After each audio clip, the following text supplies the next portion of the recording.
அரசு பணியாளர்கள் மற்றும் காவல்துறையினர் நலனுக்கான தாவேகவின் செயல் திட்டங்கள். அரசு ஊழியர்களின் நீண்டகால கோரிக்கையான பழைய ஓய்வூதிய திட்டத்தை மீண்டும் செயல்படுத்துவது குறித்து தாவேக அரசு கனிவுடன் பரிசீலித்து மதிப்பீடு செய்யும். 5 ஆண்டுகள் அல்லது அதற்கு மேல் பணியாற்றிய தற்காலிக ஆசிரியர்கள், செவிலியர்கள் மற்றும் பணியாளர்கள் அனைவரும் தாவேக அரசால் பணி நிரந்தரம் செய்யப்படுவர். பதவி உயர்வில் ஊழல் ஒழிக்கப்படும். அரசு ஊழியர்களுக்கான இடமாற்றங்கள் முற்றிலும் வெளிப்படையான முறையில் கால வரையறைக்குள் உட்பட்டு நடைபெறும். காவலர்களின் அடிப்படை ஊதியம் 18,200 ரூபாயிலிருந்து 25,000 உயர்த்தப்படும்.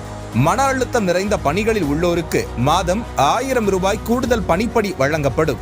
காவலர் நலன் மற்றும் பணி நிபந்தனைகள் சட்டம் இயற்றப்பட்டு பணி நேரம் முறைப்படுத்தப்படும். சுழற்சி முறையில் வார விடுமுறை மற்றும் சலவைப்படி 1000 ரூபாயாக உயர்வு உறுதி செய்யப்படும். மதுரை, கோவை, திருச்சி, நெல்லை, சேலம் மற்றும் வேலூர் ஆகிய முக்கிய நகரங்களில் பிரத்யேக காவலர் நல மருத்துவமனைகள் நிறுவப்படும். பெண் காவலர்கள் பாதுகாப்பு நெறிமுறை பணிகளுக்கு பணியமர்த்தப்பட மாட்டார்கள். அவர்களுக்கென தனி ஓய்வறைகள் மற்றும் நடமாடும் கழிவறை வசதிகள் அமைக்கப்படும்.